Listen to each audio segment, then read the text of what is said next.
ஒரு சிலந்தி தனக்கு உணவைத் தேட பூச்சிகள் அதிகம் சிக்கும் ஒரு சரியான இடத்தில் வலை கட்ட விரும்பியது. அது ஒரு வீட்டின் மூலையில் வலை கட்டத் தொடங்கிய போது அங்கிருந்த பூனை வந்து, இந்த வீடு சுத்தமானது, இங்கே பூச்சிகள் வராது என்று சிரித்தது. சிலந்தி அதை நம்பி முயற்சியை கைவிட்டது.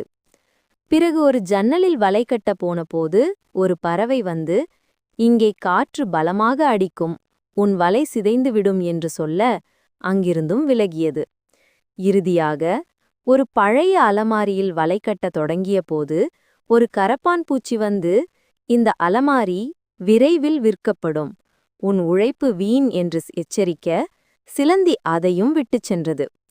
இவ்வாறு நாள் முழுவதும் மற்றவர்களின் எதிர்மறையான கருத்துக்களை கேட்டு எந்த வேலையும் முடிக்காமல் சோர்வடைந்திருந்த சிலந்தியிடம் ஒரு எறும்பு, நீ ஒவ்வொரு முறையும் வேலையை தொடங்கும்போது யாரோ ஒருவர் சொல்வதை கேட்டு முயற்சி செய்வதை நிறுத்திவிடுவதால்தான் இந்த நிலை என்று சுட்டிக்காட்டிய போது சிலந்தி தன் முட்டாள்தனத்தை உணர்ந்து கொண்டது.